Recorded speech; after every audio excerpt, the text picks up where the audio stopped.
আমি যখন টিউশন করতাম তখন আমি মান্থলি 70 থেকে 80,000 টাকা ইনকাম করতাম।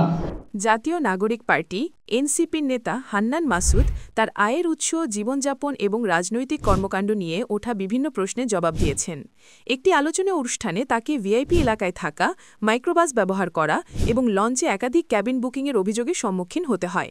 জবাবে তিনি স্পষ্ট করেন যে বর্তমানে তিনি কোনো সরকারি পদে না থাকলেও দলীয় সুবিধা গ্রহণ করেন এবং ব্যক্তিগত আয় সম্পর্কে ব্যাখ্যা দেন। হান্নান মাসুদ জানান, তিনি জাতীয় নাগরিক পার্টির স্থায়ী কমিটির সদস্য এবং বৈষম্য বিরোধী ছাত্র আন্দোলনের মুখ্য সংগঠক ছিলেন। তিনি দাবি করেন, বৈষম্য বিরোধী ছাত্র আন্দোলনের ফান্ড এবং পার্টি ফান্ড থেকেই আমাকে গাড়ি ব্যবহার করতে দেওয়া হয়েছে। তিনি আরও যোগ করেন যে স্থায়ী কমিটির সদস্যরা এই সুবিধা ভোগ করে থাকেন। বর্তমানে তিনি কোথায় থাকেন সেই প্রশ্নের জবাবে মাসুদ জানান যে তিনি একজনের বাসায় থাকেন এবং নিজে ভাড়া দিয়ে থাকেন না, তবে তার বর্তমান অবস্থান গুলশান নয়, গুলশানের পাশেই বলে উল্লেখ করেন তিনি। অতীতে আয়ের উৎস সম্পর্কে বলতে গিয়ে তিনি জানান, টিউশন করানোর সময় তিনি মাসে 70 থেকে 80,000 টাকা ইনকাম করতেন।